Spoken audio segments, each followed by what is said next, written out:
అంబటి రాంబాబు, పేర్ని నాని వీళ్ళందరూ వీళ్ళెవరు జోగయ్య గారు వీళ్ళెవరు ఈ జగన్మోహన్ రెడ్డి మీద పోరాటానికి ముందే 4 ఏళ్ల క్రితం నేను పోరాటం మొదలు పెట్టా. First whether you agree or not, I'm the first person who started the battle against this evil. Yes, 1 సంవత్సరంన్నర 2 ఏళ్ల పాటు నేనే ప్రతిపక్షాన్ని. సో నేను తనులు తిన్నాను, ఫైట్ చేశాను, చావు దాకా వెళ్ళాను. ఇప్పుడు జోగయ్య గారు అంటాడు ఎవడో కురిసేటి సంబడి ఉన్నాడు, అతను కాపు సామాజిక వర్గం, ఆ కాపు సామాజిక వర్గానికి నర్సాపురం సీటు అడుగుతున్నాడు పాప ఆయన. నవ్వాలా, ఏడవాలా, జాలి పడాలా? జనం ఊరుకుంటారా? చెప్పు తీసి కొడతారు. అర్థం పోతూ ఉండాలిగా మాట్లాడేదానికి. ఇలాగా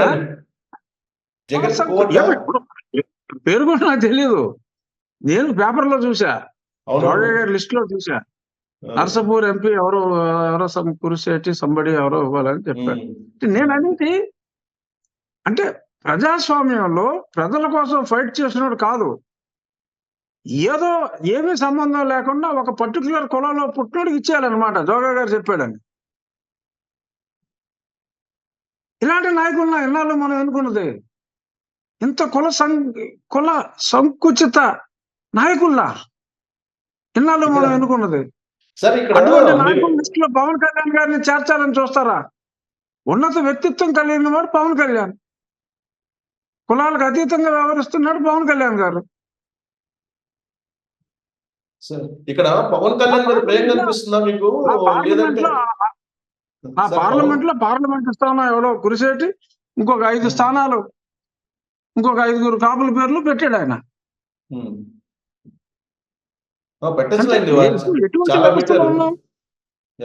మీరు అన్నట్టు కులముద్ర ఆయనే చేస్తున్నాడు. ఆయనే వైఎస్ఆర్ కాంగ్రెస్ పార్టీ పోర్టుగా కనిపిస్తున్నారా మీకు, లేదంటే పవన్ కళ్యాణ్ మీద ప్రేమ కనిపిస్తుందా? ఆయనకి పవన్ కళ్యాణ్ గారి మీద ప్రేమ లేదు, వైఎస్ఆర్ కాంగ్రెస్ పార్టీతో కొమ్మక్కు కూడా కాల. అలా కొమ్మక్కయ్యే వ్యక్తిత్వం ఉన్న వ్యక్తి కూడా కాదు, కానీ కులతత్వంతో రగిలిపోతున్నాడు పాప ఆయన. ప్రజాస్వామ్యంలో అది మంచి పద్ధతి కాదు. ఎవరికైతే కులపిచ్చుందో అతను ప్రజానాయకుడిగా పనికిరాడు according to me. So Chandrababu Naidu చాలా కసరత్తు చేసి గతంలో ఎప్పుడు నేను ఇంత స్టడీ చేయలేదు, దాదాపు 1,50,00,000 మంది అభినయం తీసుకున్న తర్వాత అమలు చేశానని చెప్తున్నారు. త్యాగం చేసినట్టు కనిపిస్తుందా తెలుగుదేశం పార్టీ? ఎందుకంటే తెలుగుదేశం పార్టీలో కూడా చాలా మంది బాధపడుతున్నారు, ఇబ్బంది పడుతున్నారు సీట్లు రాలేదు.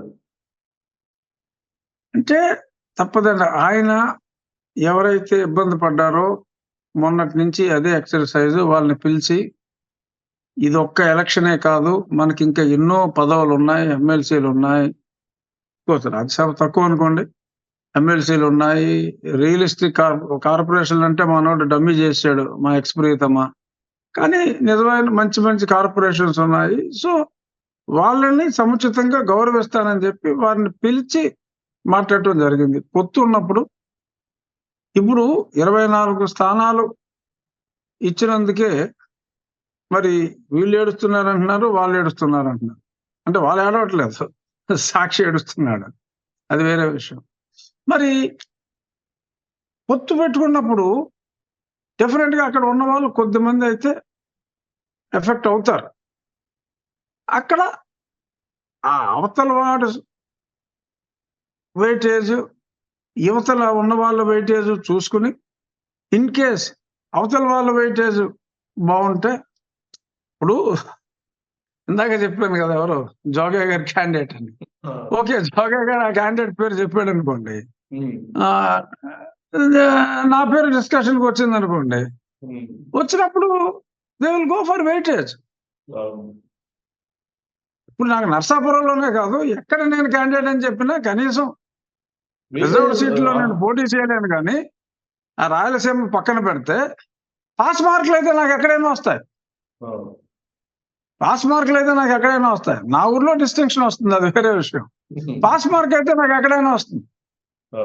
అలాంటిది ఎంత కొలపొచ్చేంటి రా బాబు మీకు, నాకు సీటు ఇవ్వకూడదా? కురిశెట్టి సత్యానికి ఇవ్వాలా? ఉమ్. అది చూసి నాకు నవ్వొచ్చింది. జాలి పడుతున్నా. ఇప్పుడు కూడా జాలే పడుతున్నా పాపం. ఓకే.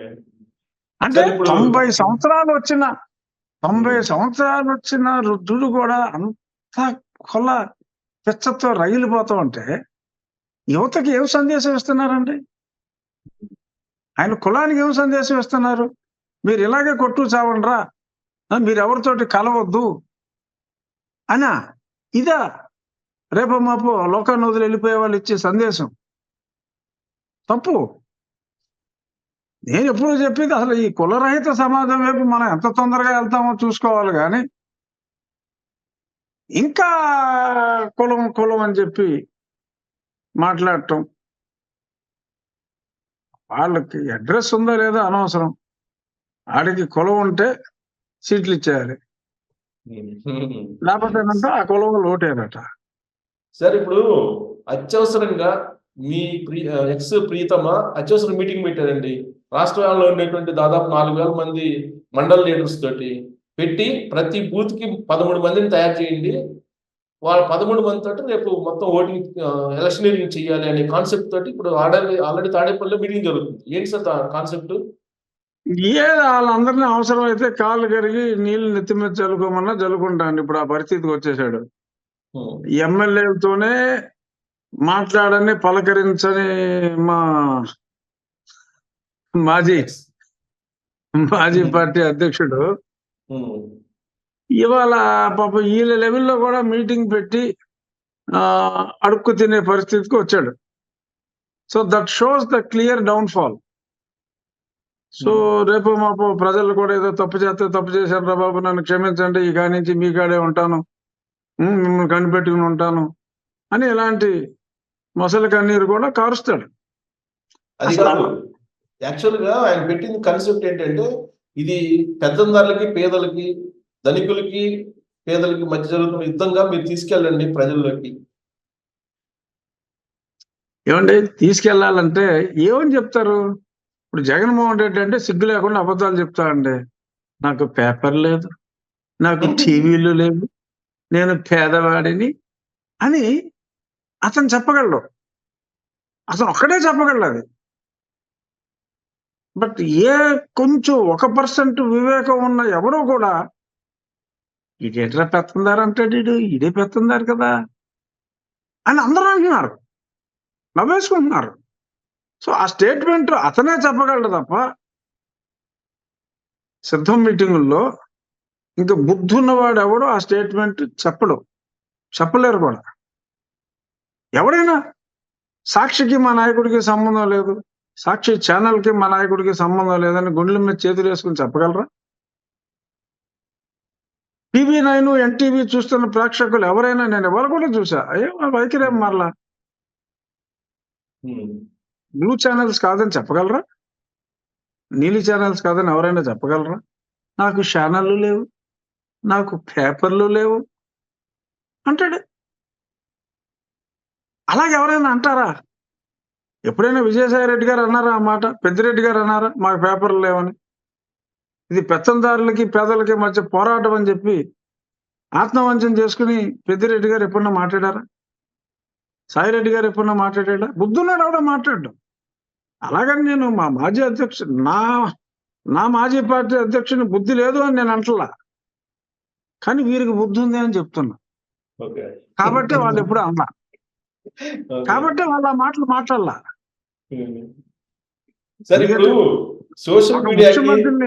ఒక ముఖ్యమంత్రి స్థానంలో ఉన్న వ్యక్తిని బుద్ధి లేదు అని నేను అన్నాం, నేను అంత సాహసం చేయను. కానీ బుద్ధి ఉన్న వాళ్ళని బుద్ధి ఉంది అని చెప్పి చెప్పాలి కదా. మీరు ఎందుకు విమర్శించట్లేదు? ఎందుకు పెత్తందారులకి పేదలకి మధ్యన యుద్ధం అని చెప్పి వాళ్ళు మనస్ఫూర్తిగా అనలేకపోతున్నారు? ఎందుకు మాకు పేపర్లు లేవు, టీవీలు లేవని వాళ్ళు అనలేకపోతున్నారు? అంటే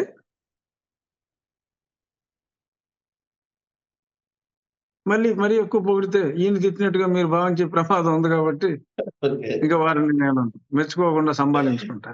సార్ ఇంకోటి ఏంటంటే, ఇప్పుడు వీళ్ళు ఎవరైతే విమర్శిస్తున్నారో పొత్తుల గురించి 2018లో మీకు తెలిసి ఉంటుంది, 2018లో విజయసాయి రెడ్డి నాగబాబు మధ్య ఈ పొత్తులు వైసీపీ జనసేన పొత్తు అప్పుడు నడిచింది. ఆ సందర్భంగా 60 అసెంబ్లీ 10 ఎంపీలు అడిగారు. కానీ 15 ఎమ్మెల్యేలు 2 ఎంపీలు ఇస్తామని చెప్పి ఆ రోజున జనసేన చెప్పారంటున్నారు. నిజమేనా? అంటే ఇది నిజమో కాదో నాకు తెలియదు కానీ నేను విన్నాను. నేను సందేహం ఉన్నాను అని నేను అంటలేదు కానీ నేను విన్నాను. సో అంటే నాగబాబుకు తెలుసు, ఎవరైనా సందేహం ఉంటే నాగబాబుని అడగచ్చు అని చెప్పి సోషల్ మీడియాలో వైరల్ అవుతుంది న్యూస్. అవును, నేను కూడా ఈ రోజు తెల్లారుజామున లేచినప్పుడు అదే చూసా అవునా? సోషల్ మీడియాలో. ఉమ్. అప్పుడు అప్పుడు మరీ తక్కువ 16 ఇస్తారన్నారు 2 ఎంపీలు, ఇప్పుడు 24 3 ఇస్తానంటే ఉమ్. ఏడిపోయిండ్రా, మీరేమో తక్కువ ఇస్తానంటారు, వీళ్ళేమో ఎక్కువ ఇస్తే ఏడుతారేంటి అని చెప్పి కూడా ఉమ్. వచ్చింది సోషల్ మీడియాలో, చూశానండి. అప్పుడు విన్నా, అది నిజమో కాదో నాకు తెలియదు. ఎందుకంటే మరి అప్పుడు ఆ, కళ్యాణ్ గారు వీరితోటి పొత్తుల గురించి మాట్లాడారా లేదా అన్నది నాకు ఐడియా లేదు. అప్పుడు ఇండివిజువల్ గానే ఫైనల్ గా వెళ్ళారు, మరి మాట్లాడారా లేదో నాకు తెలియదు. సార్ మరి చూస్తూ సార్ ఫైనల్ గా ఏమో. రఘురామకృష్ణరాజు గారి సర్వే ప్రకారం లేదా అంచనా ప్రకారం రాబోయే ఎన్నికల్లో జగన్మోహన్ రెడ్డికి ఎంతమంది ఎమ్మెల్యేలు గెలుచుకునే అవకాశం ఉంది? అంటే 135 to 140 నా ఎస్టిమేషన్ ఫర్ దిస్ కూటమి అండి. అంటే 135 అనుకుంటే ఆన్ ద లోవర్ సైడ్ ఒక 40 స్థానాలు వారికి దక్కే అవకాశం ఉంది. బాగా ఎక్కువ వేసుకుంటే.